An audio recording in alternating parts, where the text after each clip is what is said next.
오늘 우리가 함께 살펴보실 말씀은 마태복음 11장 28절에서 30절까지의 말씀이에요. 오늘 설교의 주제는 구원은 예수님의 멍에를 메고 배우는 삶이다라는 주제로 나누길 원합니다. 자, 3절밖에 안 되니까요. 우리 처음부터 끝까지 같이 읽으면 좋겠습니다. 마태복음 11장 28절에서 30절 이제 같이 읽을게요. 시작. 수고하고 무거운 짐진 자들아 다 내게로 오라. 내가 너희를 쉬게 하리라. 나는 마음이 온유하고 겸손하니 나의 멍에를 메고 내게 배우라. 그리하면 너희 마음이 쉼을 얻으리니 이는 내 멍에는 쉽고 내 짐은 가벼움이라 하시니라. 아멘. 예, 2020년이 됐는데 저는 이 숫자가 아직 익숙하지가 않더라고요. 그래서 설교를 이렇게 작성할 때마다 처음에 이제 연도수 적고 날짜 이렇게 적고 기록을 남기거든요. 근데 저도 모르게 자꾸 2019년 이렇게 나가더라고요. 그래서 이게 아니지. 그래서 다시 지우고 2020년으로 바꾸는데 2020년이라는 이 숫자가 참 미래적인 느낌이 나잖아요. 그래서 아직도 참 와닿지는 않고 있는데 제가 이 첫 주를 살아내는 가운데 뉴질랜드를 위해서 특별히 늘 기도했어요. 근데 기쁨보다는 좀 걱정이, 근심이 좀 눌리게 됐습니다. 그래서 이런저런 심각한 상황들이 있어서 여러분들과 잠깐 나누기 원해요. 이번 2020년도 안에는요, 이 뉴질랜드 안에서 안락사의 법과 그 다음에 낙태법과 마리화나의 합법화가 국민투표로 붙여지게 됩니다. 그래서 제가 듣기로는 어떤 법은 이번 연도 11월 말에 가서 국민투표가 이제 붙여질 예정이고요. 그래서 너무나도 이 하나님을 대적하는 이 3가지 법이 2020년도에 결정이 난다라는 거예요. 근데 여러분 아시다시피 낙태법, 안락사법 이런 거는요, 하나님이 만드신 생명을 그 시작과 끝을 인간의 의지로 이걸 어떻게 해보겠다라는 정말 그 압법입니다. 특히 이 안락사, 낙태법, 특히 이 낙태법 같은 경우는요, 만약에 이것이 허용이 되면 더 많은 음란죄와 살인죄의 문을 열어주게 됩니다. 지금 안 그래도 유럽, 그 성적으로 타락했던 유럽보다도 훨씬 더 타락한 나라가 뉴질랜드거든요. 설문조사에 그렇게 나왔거든요. 근데 만약에 이 낙태법을 인정하게 되면 그거를 악용해서 수많은 남녀들이 문란하게 성생활하게 되고 정말로 이제 법적으로 그 아기들을 죽일 수가 있게 됩니다. 자, 이뿐만 아니라 마리화나의 합법화 문제도 정말 심각한 게, 만약에 이 문제가 통과되면요, 하루에 14g 정도의 양을 한 개인이 구입할 수 있어요. 근데 14g이 어느 정도로 많냐면 이거를 담배계피처럼 말아서 피잖아요, 이 사람들이. 근데 이게 거의 100개를 넘을 정도로 수십 개가 나오는 거예요. 이거를 한 사람이 거의 필 수도 없을 정도로 많은 양이고, 이걸 만약에 피면 하루에 정말 제정신으로 살 수가 없는 그런 양이에요. 거기다가 그 제한은 있지만 각자 자기 집에 마리화나를 재배할 수가 있습니다. 그리고 마리화나, 대마초를 정식으로 파는 약국, 식품점 다 오픈되고요. 그게 아주 심각한 거예요. 실제로 이 마리화나를 하면 그 영혼을 완전 파괴시키고 병들게 합니다.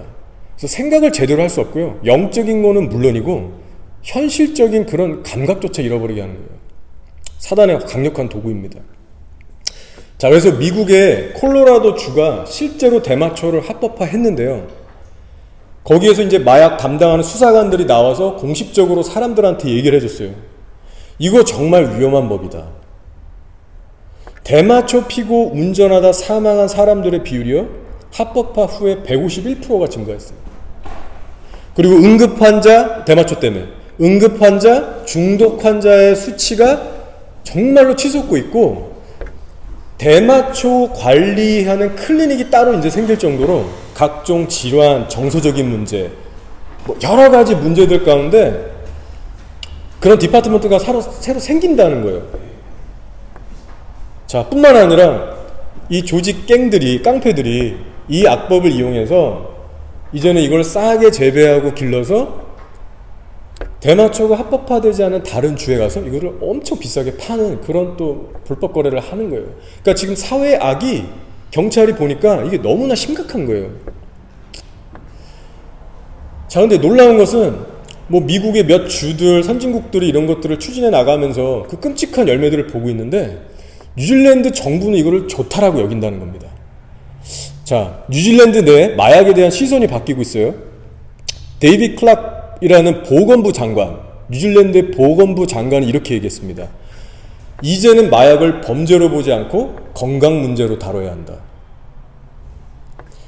이 일은 뉴질랜드 국민의 삶에 실질적인 변화를 가져올 것이라고 얘기했어요. 도대체 무슨 변화를 갖고 온다는 건지. 기독교의 뿌리를 상실한 선진국의 가치관은요, 이제는 더 이상 우리가 따라갈 수 없는 그런 것들이 돼버렸어요. 마약을 건강 문제로 다루기 때문에 이제는 경찰의 재량에 따라서 마약 범죄자를 기소하지 않을 수 있게 하는 법이 이미 통과가 됐습니다. 이것이 작년 7월달 뉴스예요.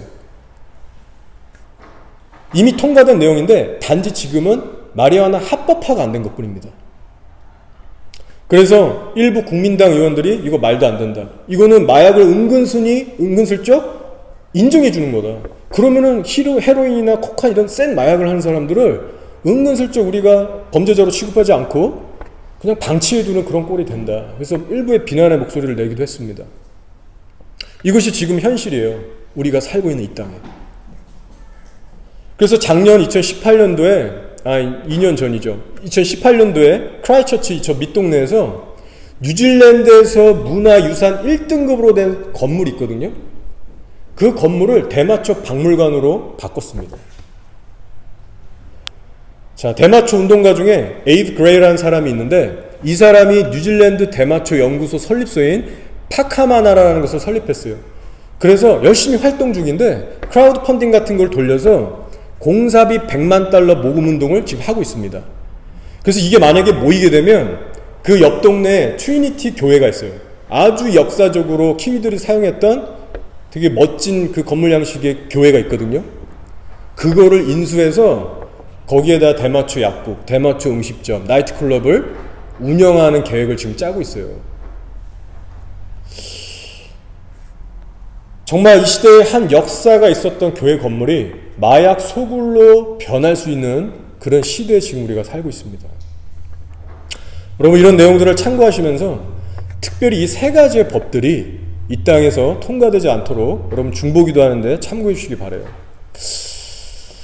자, 여러분, 하나님께서 다니엘 선지자를 통해서 우리가 살고 있는 이 마지막 시대상이 어떨지에 대해서 사실 예전에 이미 말씀해 주셨습니다. 다니엘서 12장 10절 말씀이에요. 많은 사람이 연단을 받아 스스로 정결하게 하며 희귀할 것이나 악한 사람은 악을 행하리니 악한 자는 아무것도 깨닫지 못하되 오직 지혜 있는 자는 깨달으리라 했습니다. 지금 이 예언 그대로 뉴질랜드뿐만이 아니라 온 세상이 돌아가고 있어요. 말세가 되면 악한 자는 더 악해지고 정결해지는 자는 더 정결해질 것이다. 자, 제가 여기까지요. 지금까지 나눈 것은 뉴질랜드의 악한 어둠에 대해서 제가 잠시 나눴습니다. 자, 그러나 어둠만 나누고 끝이 나서는 안 돼요. 빛의 영역도 나눠야 됩니다. 자, 이 어두워져만 가는 현실 속에서 가장 중요한 것은 저와 여러분의 신앙은 반대로 얼마나 빛을 발하고 있는가라는 질문입니다. 이 땅의 교회들은 과연 정말 거룩으로 진전하는 나아가는 그 무리들의 대열 속에 속해 있는가? 이 질문도 피해갈 수 없다라는 거죠. 그래서 빛의 어둠의 영역과 어둠의 영역, 빛과 어둠의 두 영역을 우리가 조화롭게 분별할 때 이 말씀대로 우리가 살아갈 수 있는 겁니다. 자, 그렇다면 먼저 교회에게 있어서 2020년도를 시작하는 이 연초에서 가장 중요한 것이 무엇일까요? 자, 그것은 다른 일이 아닙니다. 새로운 거 아니에요. 여러분 이미 다 알고 계시는 거예요. 바로 예수 그리스도와의 관계에 1대1 그 관계에 깊이 들어가는 것입니다. 다른 전략, 다른 비결 없어요. 우리가 늘 하던 거, 근데 그것을요 더 깊고 온전하게 해야 되는 거예요. 자, 그런 의미에서 오늘 우리가 읽은 말씀은요 정말로 예수님과의 관계가 무엇인지를 깨닫게 해주는 그런 귀중한 말씀입니다. 오늘 이 말씀을 통해서요, 예수님을 믿는다는 일이 무엇인지, 예수님을 믿고 구원을 받는다는 게 어떤 삶인지, 그것을 주님이 구체적으로 말씀하고 계세요. 자, 뭐라고 하십니까? 수고하고 무거운 짐 자들아, 내게로 오라. 내가 너희를 쉬게 하리라 라고 하셨어요. 참 우리 귀에 익숙하고 많이 들리는 말씀이에요. 근데 우리가 좀 더 구체적으로 살펴보길 원합니다. 자, 여기서 예수님이 말씀하신 무거운 짐이 뭘까요? 자, 이 짐은요, 우리의 육신의 눈으로 볼 수 있는 짐이 아닙니다. 이 짐은요, 바로 눈에 보이지 않는 우리의 죄악이에요. 자, 시편 107편 10절에서 11절에 이런 말씀이 있어요. 사람이 흑암과 사망의 그늘에 앉으며 곤고와 쇠사슬에 매임은 하나님의 말씀을 거역하며 지존자의 뜻을 멸시함이라. 사람의 영혼이 피폐해지고 무거워지고 정말 그렇게 나가 떨어지는 이유는요, 이런저런 이유들이 많을 것 같지만 사실 아닙니다. 사람의 인생과 마음을 창조하신 하나님께서 아주 단순하게 말씀하고 계세요. 그 이유는 바로 죄 때문이다. 모든 인생들이 겪는 영혼의 고통과 사망의 문제는 죄의 문제에 있다. 바로 이 시편의 말씀처럼 하나님의 말씀을 거역하며 지존자의 뜻을 멸시하며 있다라고 말씀하세요. 우리의 영혼이 정말 열려서 예수와 동행하고 하나님을 알게 되면 이 말씀에 아멘하게 됩니다. 우리들이 예수를 믿고 신앙생활 한다고 하면서 예수님 때문에 정말 우리가 행복하지 않고 기쁘지 않습니까? 우리가 예수님을 믿고 동행한다고 하면서 정작 내 심령에는 세상이 주는 걱정과 근심과 두려움과 원망과 분노로 차 있습니까? 그 이유가 어디 있을까요? 바로 죄라는 것이죠. 자, 근데 오늘날 세상에서는요, 죄의 문제를 다루지 않고 행복해질 수 있는 비결들에 대해서 얘기합니다. 법칙들에 대해서 얘기해요. 좀 더 행복해질 수 있는 비결들에 관한 책들, 성공할 수 있는 책들, 심지어 유튜브를 보시면 이런 관련된 주제에 대해서 강연들이 쏟아지고 있어요. 그리고 이제는 더 나아가서 교회 안에까지 이런 주제들로 집회를 하고 있습니다. 죄에 대한 이야기는 깊게 다루지 않고 실제로 죄와 싸우는 삶에 대해서 이야기하지 않고 그저 축복받을 수 있는 비결, 행복해질 수 있는 방법들, 부자가 되는 법들, 긍정적인 사고방식, 뭔가 블루픽처를 그려서 이미지 트레이닝하는 법들, 이런 것들을 가르치고 있다는 겁니다. 제가 개인적인 신앙생활을 돌아볼 때 깨닫게 되는 것이 있어요. 저도 나름 사역자고 성도로서 나이는 여러분보다 젊지만 그래도 나름 많은 설교들을 듣고 살아왔습니다. 나름 신앙생활을 열심히 좀 오랜 세월 하고 왔어요. 근데 뒤돌아보면 정말 저의 심령을 찌르고 삶의 변화를 이끌어낼 만한, 제 심령에 기억날 만한 설교들은요, 죄에 대해서 다룬 얘기였어요. 회개에 합당한 열매를 요구하는 설교였고요, 십자가의 복음에 대한 설교였어요. 그 외에는요, 제 안에 남는 기억이 없더라고요. 그 수많은 목사님들과 시간들을 보냈건만 기억나는 게 없어요.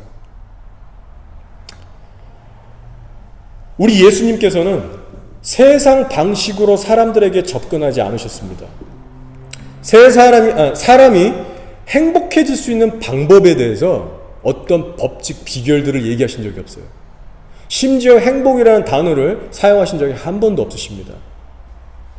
자, 예수님께서는요, 오직 인간의 죄를 다루셨어요. 이것을 진지하고 무게 있게 다루셨습니다. 평생 이것만 하다 가셨습니다. 그래서 이렇게 말씀하시는 거예요. 수고하고 무거운 짐진 자들아, 죄의 짐을 진진 자들아, 내게로 와라. 내가 너희를 쉬게 하리라. 이 말씀이 내포하고 있는 메시지는 이겁니다. 너희 인간들 안에는 스스로의 죄의 문제를 해결할 능력이 없어요. 너희 인간들에게는 내가 그런 능력을 주지 않았어요. 인간이 누릴 수 있는 참된 쉼과 구원은 나 예수에게만 있다. 그러니까 나한테 오라는 거예요. 어떤 이론과 방법, 비결로 안 된다는 겁니다. 자, 구체적으로 어떤 이 쉼의 의미가 있습니까? 지금 예수님께서 하신 이 말씀, 나에게 오라, 내가 쉬게 하리라. 이게 무슨 의미일까요? 자, 바로 너희는 죄가 눈꼽만큼도 없는 내게 와서 너희의 죄를 해결받고 죄가 없는 나와 멍에를 메고 배워서 살아가라는 겁니다. 이것이 구원이다라고 말하는 거예요. 그래서 여기서 말하는 쉼은요, 우리의 영혼 구원과 관련된 말씀입니다. 이 쉼은 우리가 이렇게 교회 와서 찬양 드릴 때 좀 후끈해지는 마음, 어떤 한 번의 예배를 얻게 되는 마음의 위로, 평안, 이런 것이 아니에요. 천국이냐 지옥이냐? 내 영혼의 영원한 안식에 관한 말씀입니다. 이것이 예수님이 말씀하신 쉼이에요. 그래서 이 안식이라고 할 수 있는 이 쉼에는요, 두 가지 차원의 안식이 있습니다. 자, 첫 번째 안식은 바로 이 땅에서 예수를 정말 믿고 거듭난 자들, 그래서 그 성령님과 실제로 동행하는 자들만이 누리는 부분적인 쉼을 말해요. 이것이 첫 번째 차원의 안식입니다. 그래서 예를 들어 제가 아내하고 다퉜어요. 혈기부어서 제가 못할 말을 막 했어요. 그럼 제 안에 계신 성령께서 저를 괴롭게 하십니다. 주님 근심하세요. 그럼 제 영혼이 고통스러워서 하나님께 회개를 하게 되죠. 그래서 회개를 하다 나가다 보면 주님께서 다시 한번 제 안에 평강을 주시죠. 자유와 기쁨을 회복시켜 주십니다. 그래서 우리가 이 땅에서 예수를 믿고 거듭났지만 실제로 죄를 버리고 성령과 동행하는 그 신앙생활을 하는 자만이 주님이 주시는 안식을 누릴 수 있는 겁니다. 이것이 바로 가나안 생활이에요. 가나안 신앙의 생활입니다. 자, 두 번째 안식은 뭐냐? 바로 우리의 육신이 죽어서 천국에 가서 이제는 영원히 주님과 함께 100%의 안식을 누리는 차원이 있어요. 이것은 우리에게 아직 남겨진 겁니다. 구원의 여정이 아직 남아있는 거예요. 자, 근데 중요한 것은 이 쉼, 이 구원, 이 안식을 누리기 위해서는 예수님께서 말씀하세요. 조건이 있다. 어떤 조건이냐? 예수님께서 먼저 나에게 나오라고 하세요. 너희 쪽에서 해야 할 일이 있는데 먼저 내게 가까이 와라. 이것이 첫 번째 조건입니다. 자, 그래서 예수님께서요, 우리가 그분에게 반응하고 다가갈 수 있도록 예수님께서 먼저 스스로 해야 할 일을 하셨습니다. 그것이 무엇입니까? 동네마다 돌아다니시면서 자신을 드러내시고 복음을 선포하셨어요. 목마른 자들아 내게 와라. 내가 값없이 주겠다. 내게 와라. 천국의 복음의 말씀을 사람들에게 전하셨어요. 그리고 초청을 하셨습니다.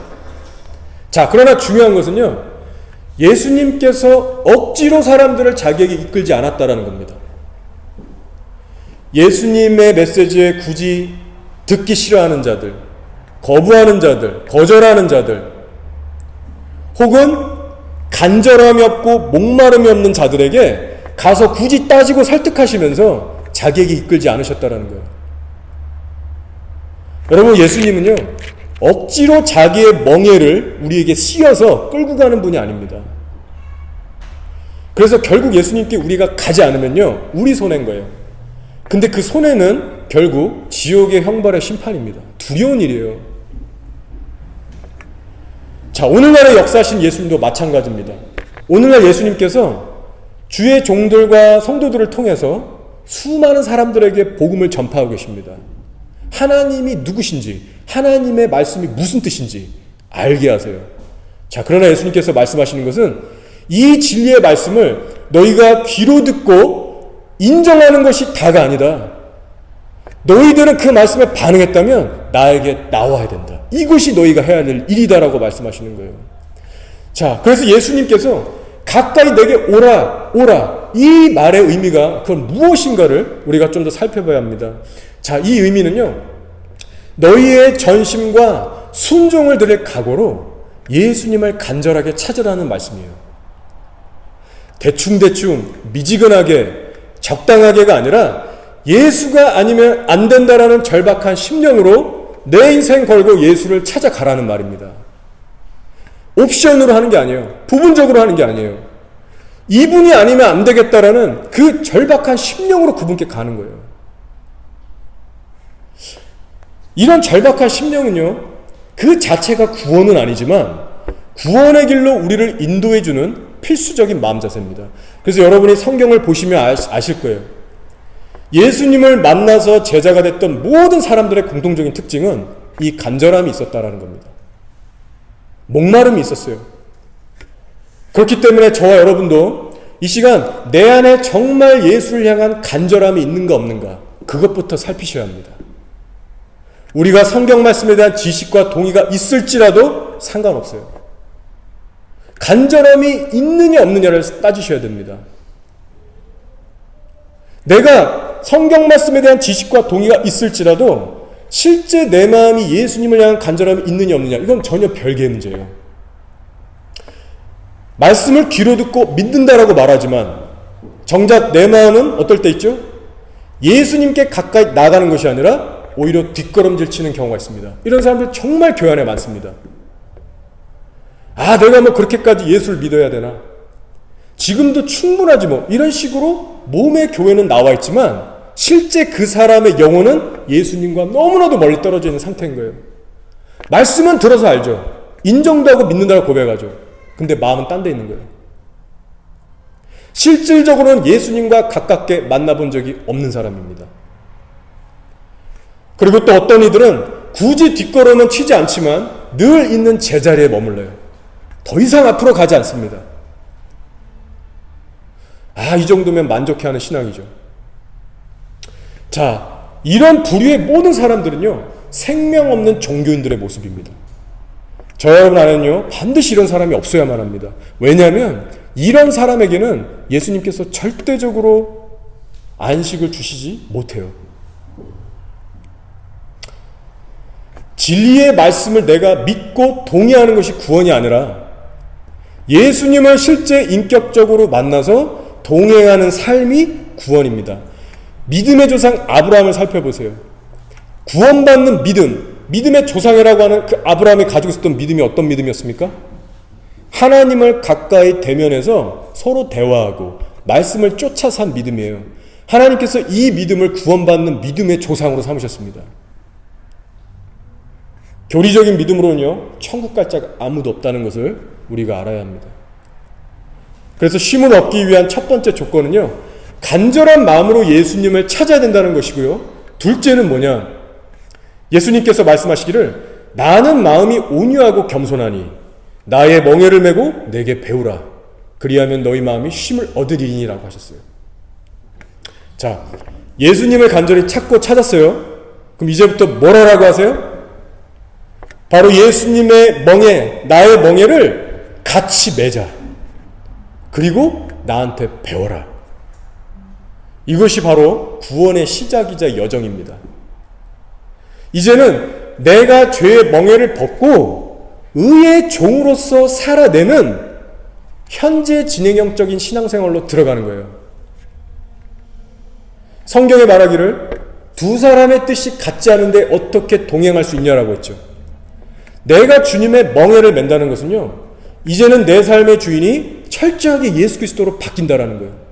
그리고 실제 내가 그분께 순종, 복종하는 삶의 열매가 나와야 된다라는 말입니다. 여러분, 만약 이 부분이 안 되시면요, 아무리 예수를 믿고 인정하고 교회를 나와도 천국 못 가요.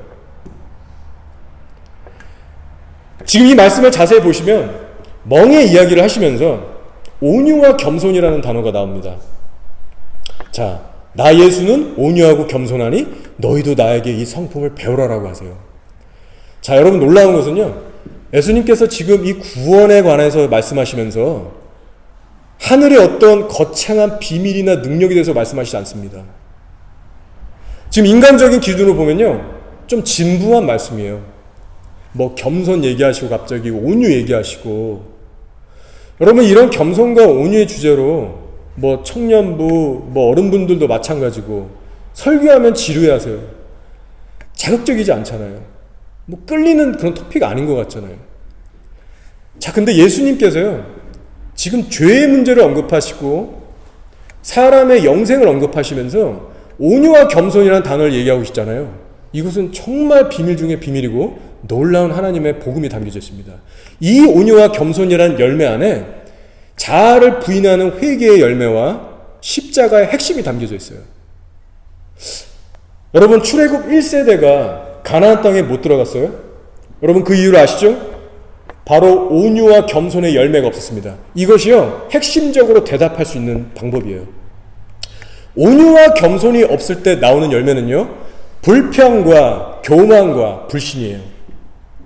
그리고 여기에 미혹과 두려움이 같이 따라옵니다. 자, 그러면 절대로 주님과 동행할 수 없고 천국의 유업, 땅을 기업으로 못 누려요. 여러분, 그래서 온유와 겸손의 열매는요, 십자가를 통과한 사람들만이, 즉 천국 갈 자들만이 삶에서 맺게 되는 열매입니다. 이 시간 정말 여러분과 저 안에 온유와 겸손의 열매가 있는지 정말로 진지하게 살펴보시기 바라요. 자, 여기서 잠시 제가 온유라는 단어의 뜻에 대해서 좀 더 정리를 해드릴게요. 온유라는 단어는요, 헬라어로 프라우스라고 합니다. 근데 영어로 하면 이게 meek이나 gentle이라는 단어인데, 주석을 봐도 그렇고 모든 커멘트를 다 찾아보면 이 meek이나 gentle이라는 단어로는요, 이 프라우스라는 원어의 의미를 설명할 수가 없어요. 부족합니다. 그렇게 부족하고 미약하다고 나와요. 자, 한국말로는 온유라고 표현을 하는데, 따뜻할 온, 부드러울 유예요. 그러니까 뭔가 따뜻하고 부드럽다, 뭔가 마일드하다, 이런 식으로만 우리가 이 젠틀을 이해한다라는 겁니다. 온유란 단어를. 근데 성경에서 말하고 있는 이 프라우스 온유라는 단어는요, 부드럽고 따뜻하다라는 그런 의미만 있지 않아요. 자, 프라우스의 의미는 뭐냐? 마치 주인에게 잘 길들여진 야생마와 같은 그런 의미를 갖고 있습니다. 그러니까 내 안에 여전히 강함도 있고 강단도 있고 능력도 있지만 하나님이라는 왕 때문에 내가 언제든지 나의 뜻을 복종하고 하나님의 뜻에 순복한다는 의미가 있어요. 그 상태로 길들여진 상태. 그래서 여러분, 성경적으로 보면 온유라는 단어보다는 충성이라는 단어가 가깝습니다. 충성하니까 느낌이 여러분 확 오죠? 마치 훈련된 군인이 정말로 그 상사에게 생명 걸고 충성하는 모습인 거예요. 개로 따지면 진돗개, 세파트 같은 그런 종류가 되는 겁니다. 그래서 우리 헬라어 학자 윌리엄 바클레이라는 분이 이렇게 표현했어요. 프라우스에는 부드러움이 있으나 배후에는 강철과 같은 힘이 있다라고 얘기했습니다. 자, 실제 예를 더 들어드릴게요. 실제로 이 지구상에 있는 말들 중에 가장 뛰어난 명마는 아라비아산 말들입니다. 제가 타봐서 이런 말씀 드리는 게 아니고 구글에 찾아보면 나와요. 네. 자, 고대 중세 시대에 왕들이 실제 총애했던 말을 뽑는 기준이 있었어요. 자, 먼저 아라비아 산들을 고릅니다. 바로 바로의 준마들이에요. 그리고 조련사를 시켜서 훈련을 시키는데, 호각을 한 번 불면 달리고 호각을 두 번 불면 제자리에 멈추라고 이제 그런 신호를 주면서 조련사가 훈련을 시킵니다. 그래서 어느 일정 기간을 막 훈련을 시키는 거예요. 그러면서 이제 최종 단계가 있는데, 그것이 뭐냐면 왕이 특별한 시험을 합니다. 이 모든 말들, 예를 들어 100마리면 100마리를 마구간에 다 넣는 거예요. 그리고 그때부터 건초나 이런 음식만 주고 물을 안 먹이는 겁니다. 물을 딱 끊어요. 죽지 않을 정도로. 그렇게 3일이고 4일이고 물을 안 준 다음에, 그러면은 말들이 엄청 갈증 느끼면서 고통스러워하잖아요. 그때 4일째 되는 날 마구간문을 확 풀어주고 나가게 하는 거예요. 그럼 이 말들이 정말 이성을 잃어가지고 그 물 냄새를 맡으면서 저 멀리 있는 개울가를 향해서 미친듯이 실제로 달려간다고 합니다. 얼마나 그 야생에 그게 혈기가 끓겠어요. 그때 바로 조련사가 나와서 이 호각을 분대요. 자, 그때 두 번의 호각을 붑니다. 무슨 뜻이죠? 멈춰라. 근데 대부분의 말이 이성을 잃고 거의 100마리면 96마리가 무시하고 가서 물을 핥아 먹는다는 거예요. 그리고 오직 한 4마리 정도, 이 아주 소수 3, 4마리 정도만이 제자리에 멈춰서 자기 본성을 누르고 쓴다라는 겁니다. 여러분, 이것이 바로 프라우스 충성의 의미예요.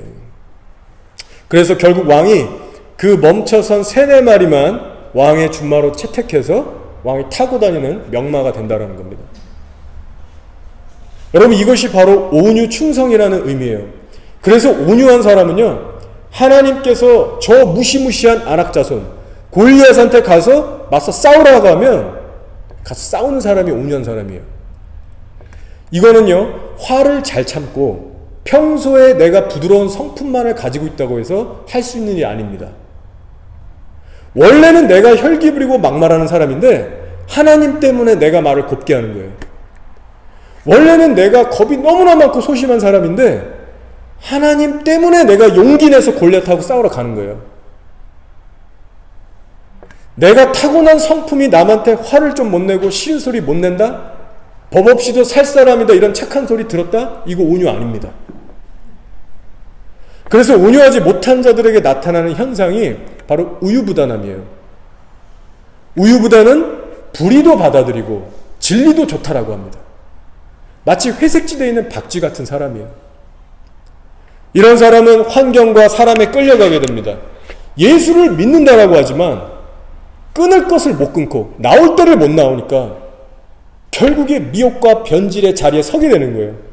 그래서 오늘날 대한민국 교회들을 보면 전 세계도 그렇지만 왜 한국 교회들이 WCC, WA, 카톨릭과 연합, 그 북한 사람들과 좌파 세력과 연합, 이런 것들이 왜 일어납니까? 본질적인 이유 중에 하나는 온유함의 신앙이 없기 때문에 그래요. 따라서 온유라는 성품은요, 자기 자신을 사랑하거나 사람의 눈치를 보며 사는 사람들에게는 절대로 맺힐 수 없는 열매입니다. 예수님께서 말씀하셨어요. 내가 세상에 화평을 주러 온 줄로 생각하지 말라. 화평이 아니요 검을 주러 왔노라 하셨어요. 예수님의 진리가 내 안에 분명히 서게 되면 그 진리를 그리고 타협하지 않게 되면요, 가족 간에, 친구, 이웃관계 간에, 교회 안에서도 갈등과 고난이 생기게 됩니다. 그래서 예수님께서 그 어려움이 일어날 거라고 미리 말씀해 주신 거예요. 자, 그러나 그 어려움은요, 주님 보시기에 정말 귀한 고난입니다. 여러분이 잘 아시는 갈렙과 여호수아가 대표적으로 온유했던 자였어요. 충성스러운 자였습니다. 그래서 인간적으로 볼 때는 이제 가나안 땅에 들어가야 되는데 네피림 자손들 보니까 너무 무서운 거예요. 그 안악 자손들 보니까 자기들도 무서웠을 겁니다. 제가 볼 때.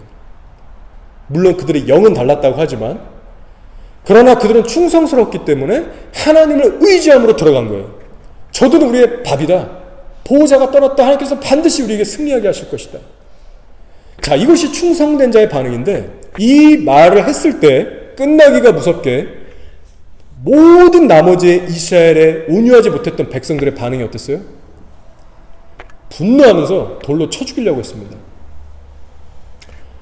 여러분, 온유한 자는요, 옛날이나 지금 시대나 하나님의 이름을 부르는 자들에게 교만하다는 소리 들을 수 있고요, 너만 잘났냐, 너만 그렇게 고지식하냐, 모든 비난과 조롱을 듣게 됩니다. 예수님을 포함해서 모든 선지자들, 그리고 하나님의 사람들은 이 억울함과 핍박을 경험했어요. 자, 그러나 이런 고통은요, 온유한 자로 우리가 거듭나가고 성장하기 위해서는 반드시 겪어내야 될, 통과해야 될 아픔입니다. 그래서 여러분, 절대로 사람과의 갈등을 두려워하지 마시고 예수님만 선택하시기 바랍니다. 자, 그 상은요, 실로 너무 커요. 너무 커요. 어떤 상이냐? 가나안 땅에 들어가는 상이고요, 천국이라는 땅을 기업으로 받는 상이에요. 자, 그래서 마태복음 5장 5절 산상수훈 있죠? 마태복음 5장 5절 특별히 땅에 관한 겁니다. 온유에 관한 겁니다. 자, 그 온유 대신 충성을 넣어서 한번 읽어보세요. 충성스러운 자는 복이 있나니 저들이 땅을 기업으로 얻을 것이요. 여기서 말하는 땅은 이 땅의 땅 부자가 된다는 얘기 아닙니다. 바로 천국을 상속받는다는 천국을 얘기하고 있는 거예요. 자, 실제로 이 마태복음 5장 5절은요, 시편 37편에 있는 말씀을 예수님이 인용하신 겁니다. 자, 이 부분이 좀 중요해서 잠시 살펴볼게요. 시편 37편 9절 11절을 제가 읽어드릴게요. 진실로 악을 행하는 자들은 끊어질 것이나 여호와를 소망하는 자들은 땅을 차지하리로다 라고 했어요. 자, 중요한 키워드가 이겁니다. 시편 37편에는요 의인이라는 단어, 악인이라는 단어가 나오고요, 땅이라는 단어가 나오고요, 온유라는 단어가 나옵니다. 자, 제가 지금 방금 읽어드린 말씀을 설명하면 이런 거예요. 지금 악인과 의인을 나눠서 설명하시는데 악인은 땅에서 끊어지지만 의인들은 땅을 기업으로 누린다는 말입니다. 자, 이 땅이 뭐예요? 이 보이는 땅이 아니라는 겁니다. 자, 그 후에 이렇게 진행돼요. 잠시 후에는 악인이 없어지리니 너가 그곳을 자세히 살필지라도 없으리로다. 무슨 말입니까? 하나님께서 심판해서 수월로 보내신다는 거예요. 자, 그 후에 이런 말씀이에요. 그러나 온유한 자들은 땅을 차지하며 풍성한 화평으로 즐거워하리로다. 헬라어 버전으로 보면요, 구약성경 헬라어로 된 거 다 원어로 해보면요 똑같은 땅이에요. 똑같은 땅, 지구 땅. 거의 오차가 없이 똑같은 말씀입니다. 마태복음 5장 5절이랑. 지금 뭐라고 하냐면 온유한 자를 가리켜서 곧 의인이라고 했어요. 온유한 것과 의인을 분리해서 설명하고 있지 않습니다. 성경은. 온유한 자만이 땅을 기업으로 받을 것이고 악인들은 땅에서 끊어질 것이다. 자, 그러니 여러분, 온유함이라는 성품은요 우리에게 있어도 되고 없어도 되는 것이 아닙니다. 자, 충성이란 열매는요 본질적으로 십자가에서 내 본성을 죽이고 사는 신앙이 아니면 절대로 나올 수 없는 열매예요. 내 주인이 확실하게 예수 그리스도인 사람만 맺게 되는 열매입니다. 이것이 여러분 안에, 제 안에 날마다 확인돼야 돼요. 오늘 말씀의 핵심을 정리하고 이제 정리하면 좋겠는데요. 오늘날 수많은 사람들이 예수님을 믿는다라고 하면서 왜 정작 마음에는 기쁨이 없고 쉼이 없습니까? 왜 그 영혼이 예수님을 믿는다라고 하면서 방황하고 만족이 없을까요? 우리가 그 이유를 어디서 찾을 수 있습니까? 바로 오늘 이 말씀에서 주고 있는 거예요. 첫째, 예수를 간절히 목말라 하지 않은 죄입니다. 둘째, 예수의 말씀대로 살면서 예수님과 실제 동행하지 않는 죄예요. 여러분이 여태까지 예수를 인정하고 예수의 말씀을 인정하는 수준에만 머물렀다면, 그리고 이 두 가지가 여러분의 삶에 없었다면 여러분들은 아주 위험한 상태에 있는 겁니다. 예수를 간절히 목말라하지 않은 죄 가운데 거하고 예수와 실제 동행하지 않는 이 죄 가운데 거하면 아까 처음에 읽어드렸던 시편 말씀처럼 죄에 짓눌려 신음하고 괴로워하는 인생을 살 수밖에 없게 됩니다. 자, 하나님께서 이 두 가지의 죄에 대해서 예레미야 선지자를 통해서 이렇게 말씀하셨어요. 예레미야 2장 13절입니다. 내 백성이 두 가지 악을 행하였나니 곧 그들이 생수의 근원되는 나를 버린 것과 스스로 웅덩이를 판 것인데 그것은 그 물을 가두지 못할 터진 웅덩이라고 하셨어요. 자, 이스라엘은요 하나님에 대한 지식이 있었습니다. 실제로 과거에 관계까지 맺었습니다. 신앙이 잇따른 사람이었어요. 매주 예배 드렸습니다. 그러나 그 생수의 근원 되신 하나님을 전심과 간절함으로 찾지 않을 때 그 마음을 잃어버렸고, 그렇기 때문에 주님과의 동행이 끊겼을 때 주님께서 이것을 죄악이라고 말씀하세요. 근데 이것이 두 가지 죄악입니다. 그 결과 그들의 삶이 곤고해지고 비참해졌어요. 예수가 내 안에 없으니까 세상이 들어왔어요. 우상숭배가 들어왔습니다. 그리고 끝내 돌이키지 않았을 때 하나님의 심판이 임했던 거예요. 그리고 이런 이스라엘 영적 상태 속에서 이스라엘이 하나님께 유일하게 돌이킬 수 있는, 회복될 수 있는 방법은요, 어떤 오늘날 유행하는 내적 치유, 어떤 한두 번 하는 그런 내적 치유, 성령의 체험과 은사의 터치, 이런 걸로 안 됐다라는 겁니다. 이스라엘 백성들이 하나님께 돌아올 수 있는 유일한 회복의 길은 죄를 버리는 일이었어요. 근데 그 죄를 버린다는 의미는 내가 가야던 길을 돌이켜서 이제는 하나님과 멍에를 메고 동행해서 하나님의 성품을 배우고 선행을 배우는 그 실제 열매를 말하는 거였습니다. 말씀을 정리할게요. 여러분, 놀라운 것은 이런 온유하고 겸손한 삶을 사는 인생을 가지고 예수님께서는 어렵고 무거운 삶이 아니라 쉽고 가벼운 인생이라고 말씀하고 계세요. 이는 내 멍에는 쉽고 내 짐은 가벼움이라 하시니라. 근데 사실 이 말씀은 너무 역설적으로 들립니다. 예수님께서 공생에 3, 4년 그렇게 사역하실 때 누구보다도 육체적인 고난을 받으셨거든요.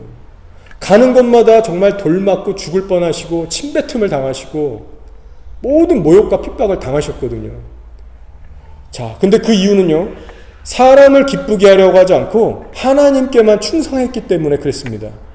자, 이 따위는 내 머리 둘 곳이 없다라고까지 표현하셨어요. 인간적으로 보면 결코 쉽지 않았던 인생입니다. 그러나 예수님께서 말씀하시는 거예요. 내 멍에는 쉽고 가볍다. 자, 이것은 바로 영혼의 내적 평강과 자유함을 말씀하신 겁니다.